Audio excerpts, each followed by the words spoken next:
Peminatnya sangat banyak saya rasa, tapi pelaku pembudidaya bekicot ini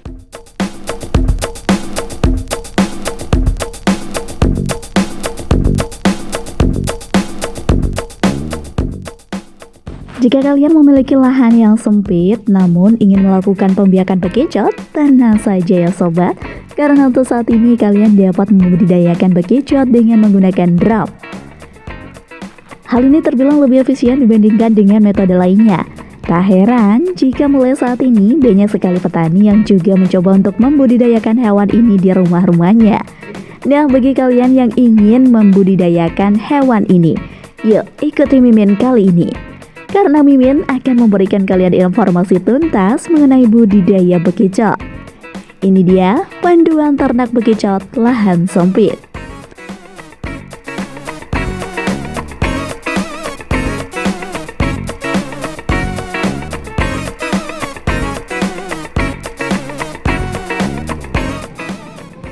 Memanfaatkan lahan sempit.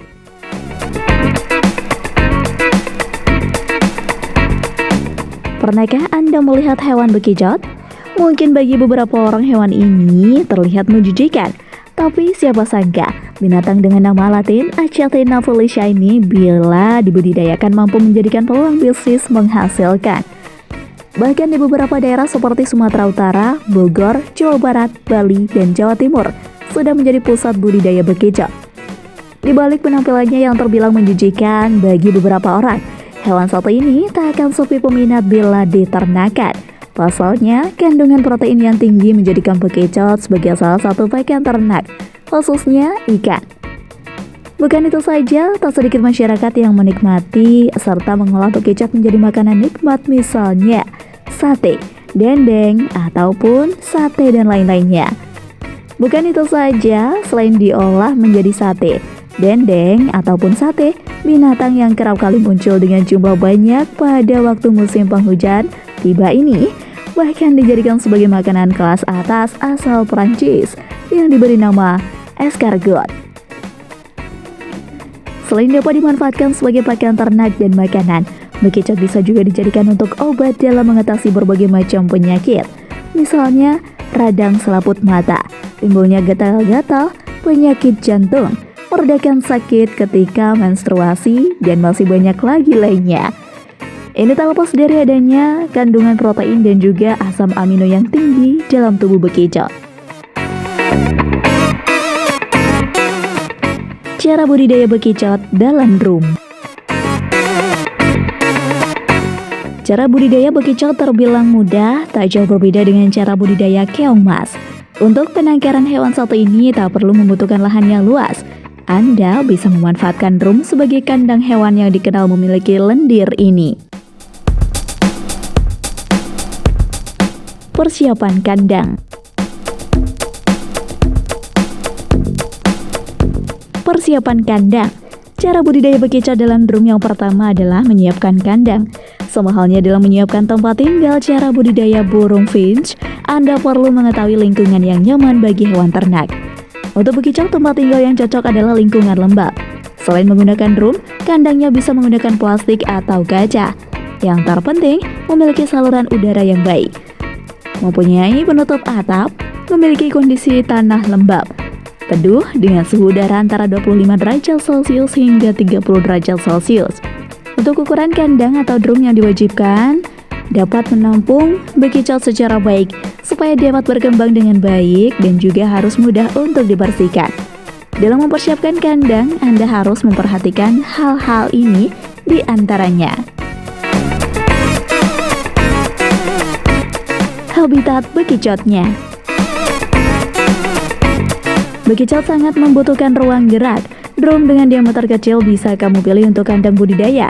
Akan tetapi, dengan jumlah bekicot yang banyak, maka diperlukan ukuran drum yang besar. Bekicot memiliki kemampuan untuk memanjat, maka itu dibutuhkan penutup drum agar bekicot tak mudah kabur. Usahakan untuk menutup drum dengan rapat agar tak mudah roboh. Atur sirkulasi udara. Kendati membutuhkan penutup drum yang rapat, Anda juga harus memperhatikan sirkulasi udara kandang. Sebab, bekicot membutuhkan sirkulasi yang baik. Untuk mendapatkan sirkulasi udara yang maksimal, maka perlu membuat beberapa lubang pada kandang. Perhatikan pencahayaan. Tidak disarankan untuk menggunakan cahaya yang kurang terang, karena bekicot perlu sekali cahaya yang cukup. Pelapisan bagian bawah kandang. Pastikan Anda membuat situasi kandang menyerupai suasana di lingkungan asli bekicot, agar hewan budidaya sehat dan tidak mudah stres. Untuk kandang dianjurkan untuk memiliki kondisi lapisan bawah berupa tanah lembab, teduh dengan suhu udara antara 25 derajat Celcius hingga 30 derajat Celcius. Tanah liat.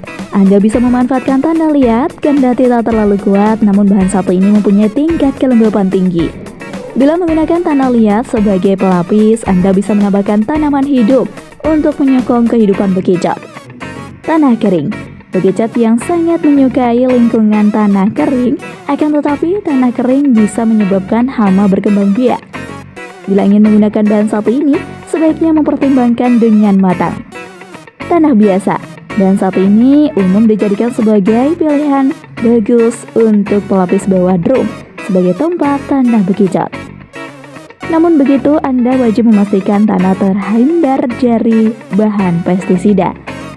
Humus atau juga sering disebut kompos dapat digunakan sebagai salah satu bahan pelapis bagian bawah drum. Selain mampu menjadi pelapis, kompos memiliki nutrisi yang baik untuk dijadikan makanan bekicot. Namun sayang, humus bisa menumbuhkan hama tumbuh di dalam drum. Pembibitan bekicot. Sebelum Anda memutuskan untuk membudidayakan bekicot dalam drum, sebaiknya mengetahui jenis bekicot yang bisa diternakan. Sebab tak semua jenis hewan ini bisa dikembangbiakan. Adapun bekicot yang bisa diternak yaitu jenis Achatina fulica dan Achatina variegata. Untuk jenis Achatina fulica mempunyai ciri pada garis cangkang yang tak begitu mencolok. Sedangkan jenis Achatina variegata memiliki warna pada garis cangkang yang terlihat begitu jelas, serta memiliki tekstur tebal serta berbuku-buku. Proses perkawinan.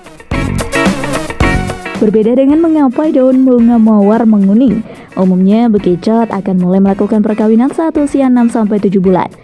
Saat ingin melakukan proses perkawinan, bekicot akan mencari lokasi yang aman untuk bertelur. Namun, Anda tak harus membuatkan tempat khusus untuk bertelur. Setelah proses kawin berlangsung, bekicot akan mengeluarkan telur kurang lebih 50 hingga 100 butir telur dengan berukuran tak lebih dari 2 mm. Jika Anda menyukai video ini, silahkan klik like dan subscribe untuk mendapatkan video update terbaru dari kami.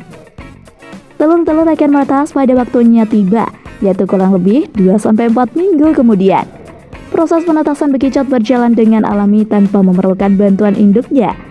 Saat telur bekicot menetas akan berbentuk anak cangkang. Selama proses penetasan telur bekicot hingga menjadi anakan, tak bisa dilepaskan dari kondisi lingkungan kandang. Kondisi drum kandang yang lembab, iklim serta cahaya yang cukup bisa mempercepat proses penetasan telur bekicot. Pemberian pakan. Cara budidaya bekicot dalam drum berikutnya adalah pemberian pakan. Memberikan pakan berkualitas dengan teratur sangat mempengaruhi kualitas daging bekicot. Untuk meningkatkan mutu pakan, Anda bisa menambahkan makanan berupa buah-buahan serta daun-daunan, misalnya daun mentimun, daun bayam, sawi, atau bisa juga daun pepaya. Panen bekicot. Cara budidaya bekicot dalam drum yang paling ditunggu-tunggu adalah proses pemanenan. Bekicot sudah dapat dilakukan proses pemanenan pada umur 5-8 bulan. Untuk bekicot yang sudah siap panen yaitu memiliki ukuran dengan ukuran cangkang 8-10 cm. Untuk proses pemanenan, bekicot bisa menggunakan cara mengumpulkan dalam peti kayu atau bisa memanfaatkan kotak kardus. Hindari menggunakan karung goni sebagai wadah karena bisa menyebabkan kulit bekicot menjadi terluka, bahkan pecah. Setelah bekicot sudah dikumpulkan, kemudian cuci menggunakan air bersih.